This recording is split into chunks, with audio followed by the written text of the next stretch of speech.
आने वाली 4 नवंबर यानी दीपावली तक भगवान महावीर स्वामी के मोक्ष कल्याणक तक रखा है।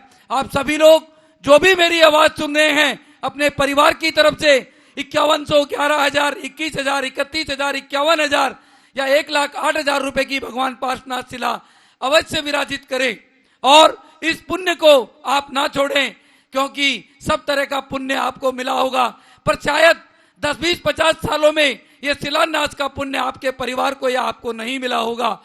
इसलिए आप सभी से मेरा एक बार फिर निवेदन कि जो भी मेरी आवाज सुन रहे हैं आप अपने परिवार की तरफ से एक शिला अवश्य विराजमान करें। आप पैसा नहीं दे सकते हैं, कोई बात नहीं, आप अपना नाम अवश्य देवें और शिला यहाँ पर रखवाएं।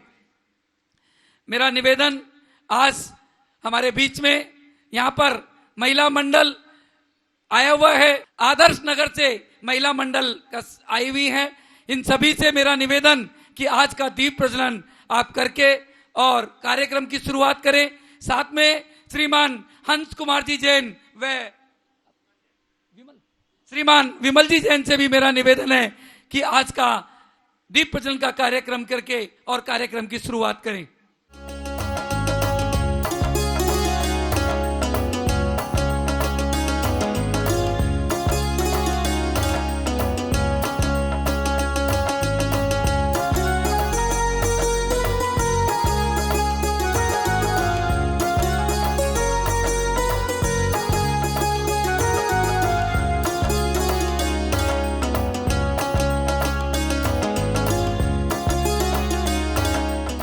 करके अपने भजन के माध्यम से एक सुंदर भजन जिस बच्चे के द्वारा यहाँ पर रोज किया जा रहा है, आने वाले 10 लक्षण में भी शाम को आपको शुभम जैन की आवाज में रोज एक भजन सुनने को मिलेगा। आप सभी लोग शुभम भाई के लिए भी एक बार जोरदार तालियां बजाकर स्वागत। दीवाने आपके चरणों में सर झुकाते हैं, तुम्हारे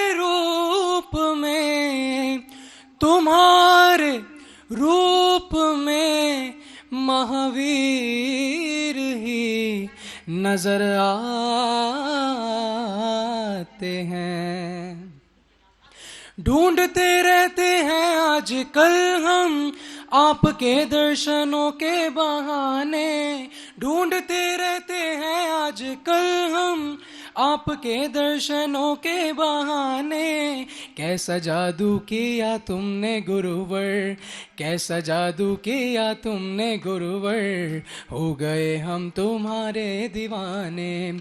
कैसा आज के जो भी शिला विराजमान करने वाले लोग यहाँ पर आए हुए हैं, सभी की शिला अभी महाराज श्री के प्रवचन के बाद में आपको रखनी है और आगे से हम शनिवार और इतवार को जो भी नाम आएंगे उनकी शिलाएं यहाँ पर पारस चैनल के माध्यम से, जिसका लाइव प्रसारण 11 बजे से 12 बजे तक रोज हो रहा है, आप भी अपने घर जा करके आपके द्वारा यहाँ पर लगाई गई शिला को देख सकते हैं।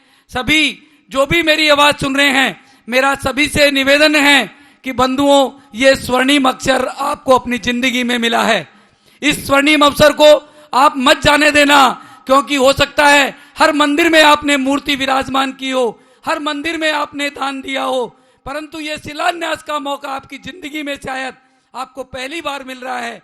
जो भी मेरी आवाज सुन रहे हैं, दिल्ली में या विदेश में या भारत में, सभी लोगों से मेरा निवेदन है कि एक एक व्यक्ति यहाँ पर शिला विराजमान करके इस इतिहास को हमें बनाना है, इस इतिहास को हमें रचना है। और वो जब ही होगा जब आप सभी लोग यहाँ पर शिला विराजित करके, जब आपकी नाम की श्रृंखला यहाँ पर लिखी जाएगी कि 10,000 परिवारों के द्वारा यहाँ पर शिला लगाई गई है। एक ऐसा मंदिर जीटी करनाल रोड पर बना है जिसमें 10,000 लोगों का यहाँ पर सहयोग हुआ है। मेरा निवेदन बड़ी दीदी सुमन शास्त्री दीदी से हम सभी का निवेदन कि आप अपनी वाणी से हमें सभी को धर्म लाभ देवें। की राशि की श्रीमती पुष्पा जी जैन, अनिल जी जैन, राकेश जी जैन परिवार, आदर्श नगर, इस तरीके से आज करीब 21 शिलाएं हम यहाँ पर विराजित करेंगे, जिन परिवारों के नाम हमारे पास में आज आए हुए हैं। सर्वभुजंग पुंगवपुरी सारं विधातु क्षमो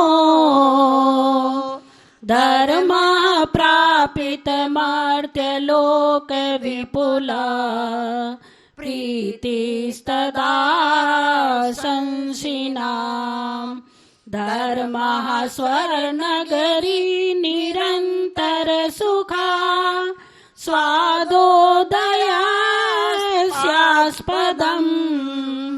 धर्मः किं न करोति मुक्तिललना संभोगयोग्यं जनम्। जय बोलिए अहिंसा परमो धर्म की।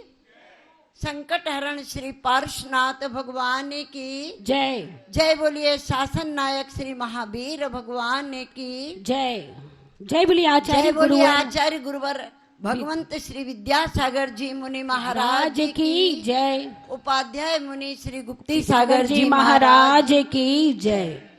आज यक्ष के समक्ष उपस्थित है युधिष्ठिर और अंतिम प्रश्न का उत्तर दे रहा है। अंतिम प्रश्न था कहा पथा स्मृतः। हे युधिष्ठिर किस पथ यानी मार्ग का स्मरण यानी अनुस्मरण करना चाहिए, किस पथ का अनुकरण करना चाहिए।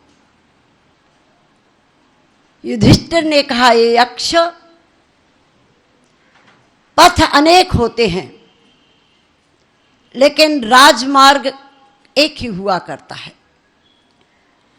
जहां पर आकुलता ना हो, निराकुल दशा की प्राप्ति जिस मार्ग से हो वही पथ श्रेयस्कर होता है, उसी पथ को निश्रेयस पथ कहते हैं, जिसे आचार्य भगवंत समंत्रभद्र स्वामी ने निश्रेयस पद कहा है। अभ्युदय और निश्रेयस दो पथ होते हैं। एक जो निश्रेयस पथ है वो ग्रही धर्म कहलाता है, अर्थात गृहस्थ जीवन का धर्म, और द्वितीय जो निश्रेयस पथ है वह यति धर्म अर्थात मुनीश्वरों का धर्म कहलाता है। संसार में इन दो मार्गों के अतिरिक्त ऐसा कोई मार्ग नहीं है जो व्यक्ति को सुख और सुख के बाद मुक्ति का संपादन करा सके। महानुभाव, आप लोग सोचते होंगे कि धर्म किसको कहते हैं। बहुत सारे लोग बहुत प्रकार की धर्म की व्याख्याएं करते हैं। मैं आज आपको एक बात विशिष्ट रूप से बतलाना चाहूंगी। आचार्य शुभचंद्र देव ज्ञानार्णव के अंदर कहते हैं धर्म का लक्षण क्या है। धर्मस्य अग्रम लक्षणम, धर्म का पहला लक्षण है कि यस यत यत यत तदनिष्टम। जो जो चीज, जो जो क्रिया, जो जो बात आपको अनिष्ट अर्थात अप्रिय कर लगे, तद तद परेशान स्वप्ने अपि ना करोति। उस क्रिया को, उस कर्म को मन वचन कर्म और कार्य के माध्यम से कभी दूसरे के साथ स्वप्न में भी ना करना। आप जानते हैं जो बात आपको नहीं अच्छी लगती, क्या दूसरे को अच्छी लग सकती है? सेम सोचिए, अपने हृदय पर हाथ रखिए और सोचिए कि कोई यदि आपको अपशब्द का प्रयोग करे तो आपको कैसा लगेगा? अच्छा नहीं लगेगा। क्यों जिनेंद्र कुमार जी, अच्छा लगेगा? नहीं लगेगा। तो जो बात आपको अच्छी नहीं लगती है, आपके प्रतिकूल होती, आत्मानम प्रतिकूलानि न परेशान समाचरित, जो बात आपको अच्छी नहीं लगती उस बात का प्रयोग मन से, वचन से, काया से और अपनी क्रियाओं से, कर्म भी शब्द कहा, कर्मों के द्वारा कभी दूसरे के साथ स्वप्न में भी नहीं करना। यही पहला धर्म का लक्षण है। और जिस व्यक्ति ने इस प्रथम कर्तव्य का, प्रथम लक्षण का अनुपालन कर लिया, वही जीव निश्रेयस पथ का अनुगामी बन सकता है। क्योंकि स्वर्ग और अभ्युदय, स्वर्गाभ्युदय उसके मार्ग से ही मुक्ति का मार्ग निकलता है। आप जानते हैं, अब जब फसल बोते हैं तो क्या कोई बुद्धिमान पुरुष धान्य को बोने के बाद पलाश अर्थात उनके छिलकों की घास की इच्छा करता है? नहीं करता। यदि आप धान्य बोएंगे तो भूसा पलाल आपको फ्री में मिलेगा। इसी प्रकार जो धर्म की सेवा करेगा, जो धर्म की शरण लेगा, धर्म के पथ पर अनुगमन करेगा, उसे स्वर्गों के सुख तो अनायास कैसे मिलेंगे? जैसे भूसा मिल जाता है। आचार्य शुभचंद्र जी कहते हैं, कल महाराज श्री हम लोगों को स्वाध्याय करा रहे थे, बड़ी सुंदर बात आई कि तीनों लोकों के सुखों को प्रदान कराने वाला यदि कोई है तो कौन है? धर्म है। कैसा? कहते धर्म सर्व धर्मः सर्व पुंग भुजंगम पुंगम पुरी। धर्म ही भुजंग कहते हैं नाग को, नाग अर्थात धरण, और उसका पुंगव यानी श्रेष्ठ जो धरणेन्द्र होता है। धरणेन्द्र का लोक क्या है? पाताल लोक, क्योंकि वो अधोलोक में रहता है। तो अधोलोक का जो स्वामी धरणेन्द्र है, उसके राज्य के जितने शर माने सुख हैं श्रेष्ठ, वे सब सुख धर्म की कृपा से ही प्राप्त होते हैं। दूसरी बात, व्यक्ति अधोलोक से निकला। अधोलोक का मतलब नरक नहीं है। हमारी रत्न प्रभा पृथ्वी के 3 भाग हैं, खर भाग, पंख भाग, अबोल भाग। उसमें खर भाग और पंख भाग में व्यंतर और भवनवासी देवों के निवास स्थान हुआ करते हैं। उसकी बात कह रहे, अबोल भाग में नारकी रहते हैं। तो उस अधोलोक का राज्य प्रदान करता है कौन? धर्म। अब अधोलोक से मध्यलोक में, मनुष्य लोक में जीव आता है, तो आचार्य कहते हैं कि जो धर्मात्मा जीव धर्म की अनुशंसा करता है, धर्म की प्रशंसा करता है, धर्म का सेवन करता है, उस व्यक्ति को महान प्रीतिंकर, जिसे हर व्यक्ति प्रीति प्यार करता है, ऐसा चक्रवर्ती का पद देता है। और अंतिम बात कहते हुए उन्होंने बड़ी सुंदर बात कही कि और क्या कहूं, स्वर्ग में जो देवेंद्र हैं, सौधर्मेंद्र, जो पंचकल्याणक में आप देखते हैं तो आश्चर्यचकित हो जाते हैं कि कितना वैभव होता है, कितना पुण्यशाली होता है। वह सौधर्मेंद्र अपने जीवन में अपनी पटरानी बनी हुई सची, जो नील अंक प्रमाण, एक नील में 40 अंक होते हैं, जैसे 1000 में कितने अंक हुए? 4। ऐसे नील में 40 अंक होते हैं। इतनी अपनी रानियों का पंच कल्याणक करा देता है। ऐसे सौधर्म इंद्र के स्वर्ग के सुखों को देने वाला यदि कोई है तो वो कौन है? धर्म। और क्या कहूं, कहते हैं किम धर्मम ना करोति। धर्म ऐसा कौन सा मुश्किल कार्य है जो ना कर सकता हो। धर्म के संबंध में स्वयं आचार्य कहते हैं कि मुक्ति ललना संभोग्यम जन्म। व्यक्ति को मुक्ति ललना से, मुक्ति रूपी स्त्री से भेंट करा देता है। अब और क्या चाहिए आपको? अंतिम सुख संपूर्ण सुखों के साथ जिस व्यक्ति ने प्राप्त कर लिए वो कहलाता है धर्म। तो धर्म के सेवकों को कैसा होना चाहिए? आज लोग धर्मम धर्मम प्रज्वलंती, धर्म धर्म प्रजम्पंती, धर्म धर्म की चर्चा तो बहुत करते हैं, लेकिन उनका जीवन धर्म से रीता रह जाता है, क्योंकि वे धर्म के मर्म को नहीं समझ पाते। एक छोटा सा उदाहरण मैं आपको बतलाऊंगी, उसके बाद अपनी बात को विराम दूंगी। कि धर्म तन्मय होके करना, धर्म किसी अपेक्षाओं को लेके नहीं करना। खुद को खोदना है, खुद को खोजना है तो खुश होकर के खोजना, क्योंकि अगर आपका आत्मा खुश हो जाएगा तो दुनिया के सारे लोग खुश हो जाएंगे। और आदि यदि आप सबको खुश रखने की चेष्टा करोगे तो आपकी चेष्टा कैसी होगी मालूम है? जिंदा मेंढकों को परम पवन भाई साहब, जिंदा मेंढकों को तराजू पर तोलना कितना मुश्किल होता है। आप जिंदा मेंढकों को तराजू पर तोलोगे, रखोगे तो दो चार उछल जाएंगे, उन्हें रखोगे तो दूसरे उछल जाएंगे, उन्हें रखोगे तो तीसरे उछल जाएंगे। एक को खुश करना जाओगे, चार नाराज हो जाएंगे, चार को खुश करोगे तो 14 नाराज हो जाएंगे। इसलिए क्या करना, एक साधे सब सदे, सब साधे सब जाएं। खुद को खुश रखना सीखो। जो व्यक्ति स्वयं खुश हो जाता है, सुखी हो जाता है, उसकी मुख मुद्रा, उसकी कार्य प्रणाली, उसकी वचन पद्धति को देखकर सारी दुनिया खुश हो जाती है। अब मैं छोटी सी बात कहूंगी आपके सामने। धर्म की सेवा का फल क्या होता है? एक श्रृगाल था, श्रृगाल समझते? श्यार। एक श्रृगाल जंगल में अपने भोजन की खोज में निकला और उसने देखा कि एक दिगंबर संत वहां बैठे हुए धर्मोपदेश दे रहे हैं। वह भी चला गया और जाके पीछे बैठ गया और मुनिराज की बातों को सुनने लगा। धर्मोपदेश सुनकर के उसका हृदय द्रवित हो गया। वो प्रतीक्षा करने लगा कि कब सब लोग जाएं और मैं भगवान मुनिराज से कुछ पूछ सकूं।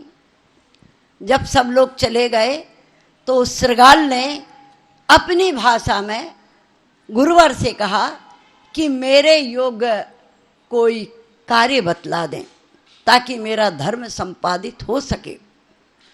मुनिराज अवज्ञानी थे, उन्होंने जान लिया कि ये होनहार भव्य जीव है। उन्होंने बड़े करुणामयी भाव से कहा, हे वत्स, तू आज से रात्रि भोजन का परित्याग कर दे। क्या कर दे? रात्रि भोजन का परित्याग कर दे। धर्म से जैसे स्नेह था, ऐसे उस धर्मानुरागी श्रृगाल के आंखों से अश्रुपात होने लगा। उसने सिर झुकाकर श्री मुनि के चरणों में वंदना की और व्रत को स्वीकार कर लिया। उसे प्यास लग रही थी, वो पानी पीने के लिए बावड़ी में उतरा। महानुभाव, बड़ी द्रवित करने वाली कथा है। वह पानी पीने के लिए बावड़ी में उतरा और आप जानते हैं कि जब गहराई में जाता है व्यक्ति तो वहाँ अंधकार होने लगता है, क्योंकि सूर्य की सीधी किरणें वहाँ नहीं पहुँच पाती। वह पहुँचा और उसने देखा कि यहाँ तो अंधेरा हो गया। सोचने लगा कि मैंने अभी अभी तो व्रत लिया है, लगता है ऊपर थे तब सूर्य चमकता था, नीचे तक आया हूँ, रात्रि हो गई होगी। वह ऊपर लौट आया। ऊपर लौटा, उसने देखा अभी तो उजेला है। फिर नीचे गया, फिर अंधेरा। फिर उसके मन में विकल्प हुआ, संभव है अब रात्रि हो गई हो। तृतीय बार आया तो देखा अभी भी सूर्य अपने मंदाभा के साथ चमक रहा है। नीचे उतरा। हम और आप होते तो सोचते, क्या सोचते? तर्क करते कि नहीं, अभी सूर्य उदित है, अभी सूर्य की रोशनी है, अभी सूर्य अस्त नहीं हुआ, और पानी पी लेते। लेकिन उस श्रद्धालु जीव ने पानी नहीं पिया और सोचने लगा ये मृग तृष्णा है। मैं ऊपर आता हूँ, सूर्य दिखता है, नीचे जाता हूँ, अंधेरा लगता है कि ये रात्रि हो चुकी है, मेरा ये भ्रम है। और उसने रात्रि पानी तक का त्याग कर दिया। और पानी तक का त्याग किया, प्राणों का विसर्जन किया। तो वही कौन? श्रृगाल। ध्यान रखना, वह श्रृगाल धर्म के पथ पर चलने के कारण उसी राज्य के राजा के यहाँ पुत्र के रूप में उत्पन्न हुआ।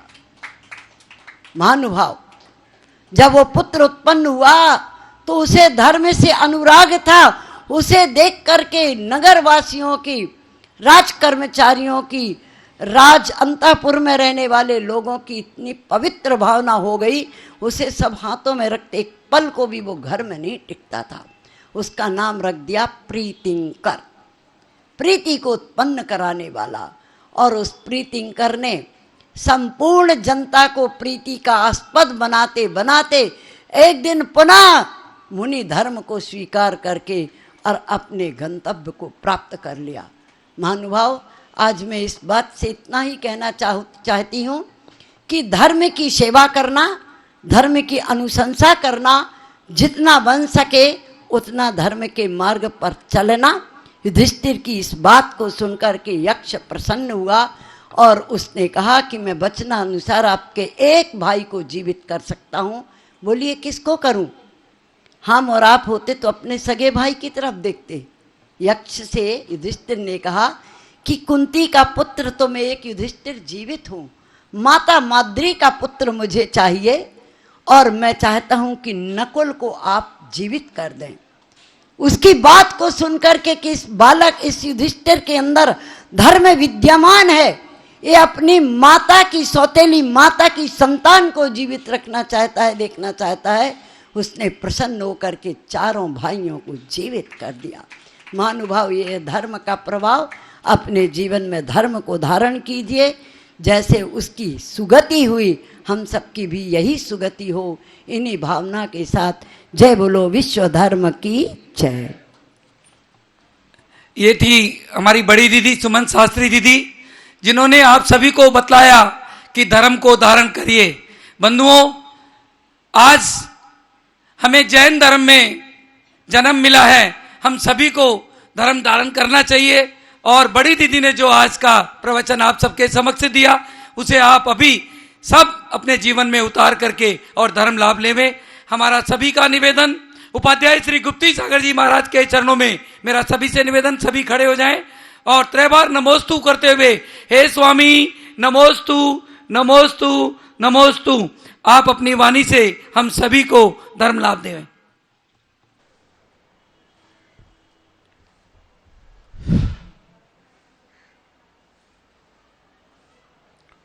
ॐ नमः सिद्धेभ्यः। ॐ नमः सिद्धेभ्यः। ॐ नमः सिद्धेभ्यः। अरिहंत को सब याद कर, श्री सिद्ध को ही धार कर, आचार्य के चरणों चलो, चारित्र को स्वीकार कर। उपाध्याय से नित्य पाठ लो, साधो बनो शुभ काज हो।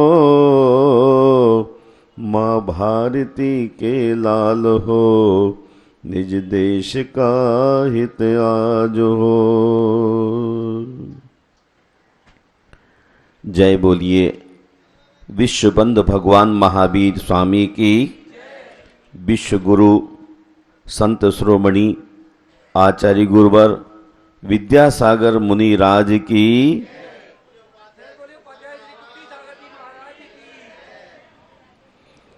धर्म स्नेह बंधुओं, जीवन की आपाधापियों से हमें मुक्ति पाना है तो निश्चय ही संवेग, वैराग, संयम और कषाय के सिद्ध करने के लिए 12 भावनाओं का चिंतन मन रूप खंबे से बांध दिया जाए। मन रूप खंबे में 12 भावनाएं इर्द गिर्द से प्रवृत्ति करती हैं, तो निश्चय ही मनुष्य यहां वहां की अनर्गल प्रवृत्ति नहीं कर पाता। जिस प्रकार महावत उपद्रव से रक्षा करने के लिए बलवान हाथी को अलान स्तंभ से बांधकर रखता है, उसी प्रकार मुनिजन विषय कषाय आदि से मन का संरक्षण करने और धर्मानुराग को वृद्धिंगन करने के लिए 12 भावनाओं को मन में बांध के रखते। जैसे पर्स में हमेशा जीवन की आवश्यकताएं पूरी करने के लिए मनी पड़ी रहती है आपकी, वैसे ही कर्मों की नजरा करने के लिए 12 भावनाएं मन रूपी खम्भे से बांध के चलने की जरूरत है। ये 12 भावनाएं कौन सी हैं? अनित्य भावना, असरण भावना, संसार भावना, एकत्व भावना, अन्यत्व भावना, असुचि भावना, आश्रव संबर निर्जरा, धर्म भावना, लोक भावना और बोधि दुर्लभ भावना। ये 12 भावनाएं हमारे जीवन के लिए कर्म बंध से मुक्ति दिलाती है। हमारा संवेग, हमारा वैराग और 13 प्रकार का चारित्र संयम पुष्टि को प्राप्त हो। इसी भावना के साथ 12 भावनाओं का ध्यान लोकांतिक देव होने में भी कारण है। कर्म की निर्जरा के साथ लोक के अंत में पहुंचने के काबिल बनाने वाली ये 12 भावनाएं देखिए तो जरा कभी मुड़ के, मोह जाल में फंसे हुए हैं कर्मों ने आ घेरा। मोह की चादर ओढ़ ली है इस जीव ने और ये चाहता है कि हम भीनी भीनी चादर के भीतर से झांकते रहें और अपना भला भी कर डालें, लेकिन चादर के भीतर से झांकने वाला आदमी समता की भूमिका में जी नहीं पाता है। जब चादर मिल जाती है तो उसका मन चंचल हो जाता है, परिग्रह ओढ़ लेता है, और जो परिग्रह को ओढ़ लेता है वह निश्चय ही राग और देश में पड़ जाता है। जहां जहां परिग्रह है वहां वहां राग देश निश्चय से ही है। ये अभिना भाव संबंध है। बिना राग के कोई भी चीज रखी नहीं जा सकती। कोई भी चीज राग के बिना अपने पास नहीं सहेजी जा सकती। हम जब भी किसी चीज को अपने पास सहेजते हैं तो प्रमाणित हो जाता है कि इस आत्मा ने संसार की अनित्यता को समझा नहीं। तभी तो पदार्थों को अपने साथ समेट के रखने की कल की परवाह कर रहा। ये पदार्थ विनाशिक हैं, निश्चय ही नष्ट होने वाले। आप कितना ही पानी के बुलबुले को संभालने की चेष्टा करो, कितना भी चिंतन प्रखर करें, लेकिन पानी के बुलबुले को हाथ लगते ही वह बिखर जाता है। संसार में जितने भी पदार्थ हैं सब अनित्य हैं। कौन से? संसार में रहने वाले। अमूर्तिक आत्मा नहीं, मूर्तिक पुद्गल पदार्थ ये निश्चय ही अनित्य हैं, और इन अनित्य पदार्थों के साथ अपना संबंध जोड़ना समझदारी नहीं है। धर्म स्नेह बंधुओं, आप इस अनित्य संसार में कब से भटकते आ रहे हैं, इसका आपको अंदाजा है क्या? ये संसार इतना बृहद संसार है कि इसका अब तक किसी ने पार नहीं पाया है। भव वन में जी भर घूम चुका, कण कण को जी भर भर देखा। भव वन में जी भर घूम चुका, भव रूपी वन में जी भर के घूम चुका, कण कण को जी भर भर देखा। और एक एक चीज को एक बार नहीं अनेकों बार देखा। पहली पहली बार यदि कोई आप चीज देख रहे हो तो आश्चर्य हो सकता है, लेकिन जिस चीज को आप बार बार देख चुके हैं, जिन भोगों के लिए अनंत काल से भोगते आ रहे हैं, अभी तक क्या आपकी तृप्ति नहीं हुई? ये तो मिग्रशम मृग तृष्णा के पीछे मुझको न मिली सुख की रेखा। मृग के समान इस धरती के वैभव हैं, जिनको आप बहुत जी भर के बहुत पास से भोगने की चेष्टा करते हैं, लेकिन ये आपके अपने नहीं हैं। झूठे जग के सपने सारे, झूठी मन की सब आशाएं। झूठे जग के सपने सारे। हम कोई दिन का स्वप्न देखते हैं तो कोई रात का स्वप्न देखते हैं।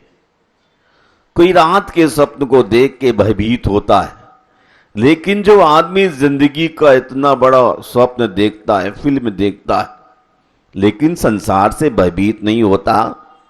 रात थोड़ा गहन स्वप्न आया और आप घबरा गए, शोर मचाने लग रहे, लेकिन आप जन्म से लेके आज तक ये बड़ा जो स्वप्न देख रहे हैं, इस स्वप्न से आपको भय नहीं लगा।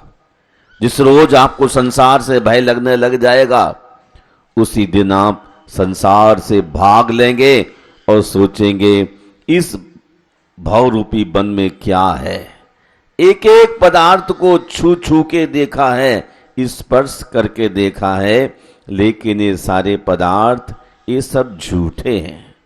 झूठी सब मन की आशाएं। तन यौवन जीवन अस्थिर है, क्षण भंगुर पल में मुरझाए। तन भी अस्थिर है, यौवन भी अस्थिर है, जीवन भी अस्थिर है। और जैसे लाजवंती पौधे के पास हाथ बढ़ाते ही एकदम मुरझा जाता है, वैसे ये संसार के भोग हैं। जब तक आपने स्पर्श नहीं किए तभी तक तरोताजा दिखलाई देते हैं, जैसे ही स्पर्श करते हैं वैसे ही मुकुलित होने लग जाते हैं। सचमुच भी जितने पुद्गल पदार्थ हैं, स्पर्श होते ही अपने स्वभाव को बदलने लगते हैं। हम ही ऐसे प्राणी हैं कि संसार के भोगों के प्रति धावमान हैं, लेकिन हम उनका स्पर्श करके भी अपने को अच्छा महसूस करते हैं। वो तो अपने स्वभाव को पलटने लग जाते हैं। महान सम्राट भी इस मुकुलित अवस्था को संभाल नहीं सकते। जैसे मृत्यु के आने पर सम्राट भी उस मृत्यु से उबार नहीं सकता, वैसे किसी पुद्गल पदार्थ को स्पर्श करने के बाद उसमें जो परिवर्तन आया उसको आप रोक नहीं सकते। बड़ा सूक्ष्म परिवर्तन है, उस परिवर्तन को जान लेने की जरूरत है। इस संसार में प्यारे भाइयों, शरण क्या है? किसको अपना शरण मान करके बैठे? कौन आपको हेल्पफुल है? आपने जिसको अपना समझ लिया है, वो आदमी आपके साथ कुछ क्षण के बाद साथ छोड़ने ही वाला है। जैसे कि ट्रेन में चलते हैं और आपको नए नए दोस्त मिल जाते हैं, जैसे उसकी स्टेशन आती है और दोस्त आपके छूट जाते हैं, लेकिन आप उतनी देर तक यूं समझते हैं इससे मेरा प्रिय मित्र और दूसरा कोई नहीं है। कितनी मधुर वार्ता करता है। इसने भोजन करने से पहले अपना टिफिन खोलते ही कहा कि भाई साहब भोजन लीजिए। मुझे तो मेरे भाई ने आज तक नहीं कहा। और ऐसे प्लेन ट्रेन के मित्रों के लिए आपने मित्र समझ लिया है, लेकिन महानुभाव ये आपके मित्र नहीं हो सकते। सम्राट महाबल सेनानी उस क्षण को टाल सकेगा क्या? असरण मृत काया में हर्षित ने जीवन डाल सकेगा क्या? उस मुकुलित पुष्प के अंदर कोई जान नहीं डाल सकता है। जब तक वह डाल पर है तभी तक वह प्रसन्न है। डाल से अलग होते ही उसका जीवन पलट जाता है। मैं आप सबके मंगल की कामना करता हुआ यह चाहता हूं कि आप इस संसार से भयभीत होकर के शीघ्र ही अपने आत्महित के लिए साध लीजिए, क्योंकि यमराज सामने खड़ा हुआ है, किस पल आपकी चोटी खींच ले। आपको समझ अभी नहीं आ रही। जैसे कोरोना वायरस के बैक्टीरिया आपके शरीर में घुस जाते हैं, अब भयभीत हो जाते हैं, कौन मेरी रक्षा करेगा, कौन मेरी रक्षा करेगा। और जिस पत्नी के साथ आपने रिश्ता बढ़ाया था वह भी आपके साथ नहीं, और जिस बेटे को जन्म दिया है अपने शरीर से, वो बेटा भी सोचता है कि जान बचे लाख हो पाए, पिताजी को जाना है, हमको जीना है, और वह भी साथ छोड़ देता है। संसार महादुख सागर के प्रभु दुखमय सुख आभासों में मुझको न मिली सुख चरण भर भी कंचन कामनी प्रासादों में। कंचन और कामनी इतना ही नहीं, महान प्रसाद के भीतर भी अभी सुख नहीं मिला। ये रोज हमें चिंतन करने की जरूरत है। आप रोज ही भोजन करते हैं, नित प्रति, सुबह भी, दोपहर भी, शाम भी, और रात को भी नहीं छोड़ते, मिल जाए तो। जब भोजन के लिए हर रब तैयार होते हैं, तब 12 भावनाओं के चिंतन के लिए हम अपने लिए हरदम तैयार क्यों नहीं रखते? जो आदमी हरदम 12 भावनाओं का चिंतन करता रहता है, उसकी जिंदगी में निश्चय ही संसार से भीति बनी रहती है, और वह शरीर से वैराग को प्राप्त हो जाता है। अभी तक आप शरीर के पोषण के लिए भोजन करते थे, लेकिन अब केवल शरीर को चलाने के लिए उसमें ईंधन डाल देते। कल आप शक्कर के भोजन करते थे, लेकिन अब शक्कर के भोजन नहीं, क्योंकि आपको संसार से वैराग हो गया, आपके लिए संसार से भय हो गया कि भोजन ये भी तो एक पनिशमेंट है। हां, हम संसार के भोगों से डरें, कषायों की शांति के लिए 12 भावना का चिंतन करें।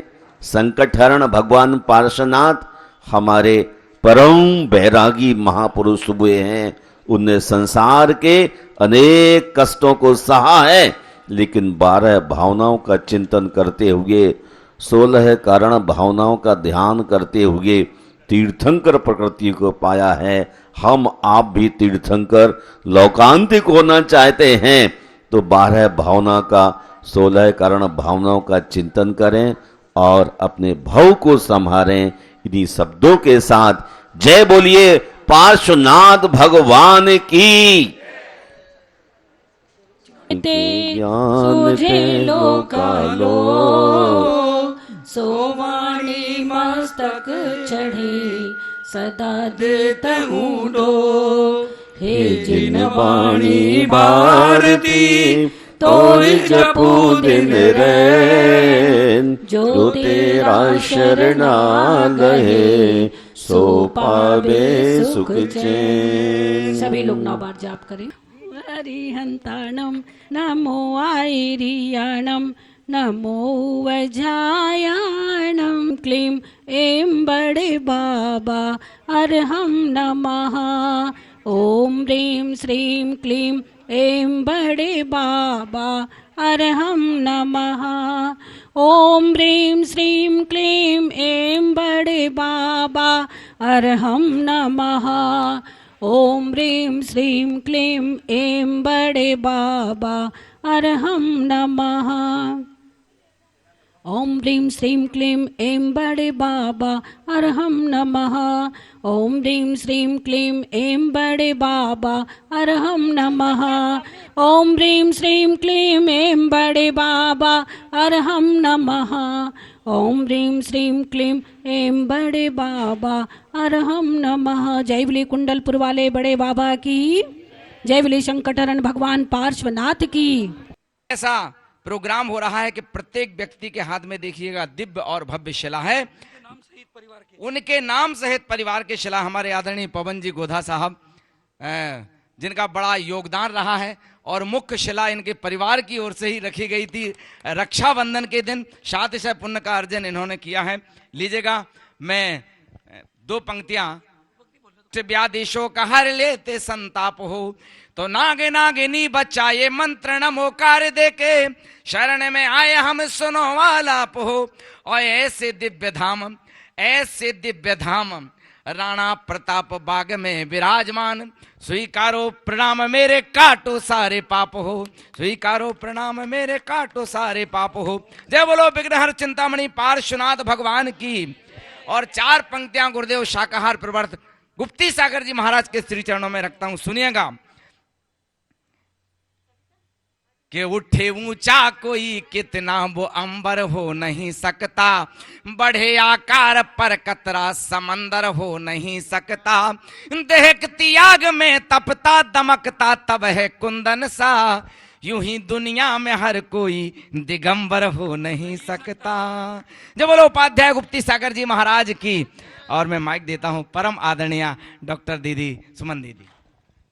ध्यायाणं नमो लोये सव्वसाहुनं, नमो अरिहन्ताणं, नमो सिद्धाणं, नमो आयर्याणं, नमो वज्रायाणं, नमो लोये सव्वसाहुनं, नमो अरिहन्ताणं, नमो सिद्धाणं, नमो आयर्याणं, नमो वज्रायाणं, नमो लोये सव्वसाहुनं।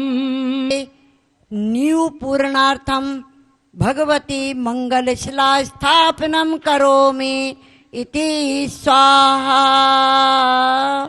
जय बोलो पार्श्वनाथ भगवान की। बंधुओं, ये सभी थे आज के शिलान्यासकर्ता परिवार, जिनके परिवारों के द्वारा यहाँ पर आज 1,08,000 रुपए, 51,000 रुपए, 31,000 रुपए, 21,000 रुपए, 11,000 रुपए व 5,100 रुपए की शिला यहाँ पर संकटहरण भगवान पार्श्वनाथ जी मंदिर जी के शिलान्यास में, जो कि रक्षाबंधन के पावन पर्व से शुरू होकर के आने वाली दीपावली 4 नवंबर तक चलेगा। आप भी अपने परिवार की तरफ से ये शिला रख करके इस धर्म लाभ को अवश्य लेवे। जय बोलिए उपाध्याय श्री गुप्ती सागर जी महाराज की। जय बोलिए संकटहरण भगवान।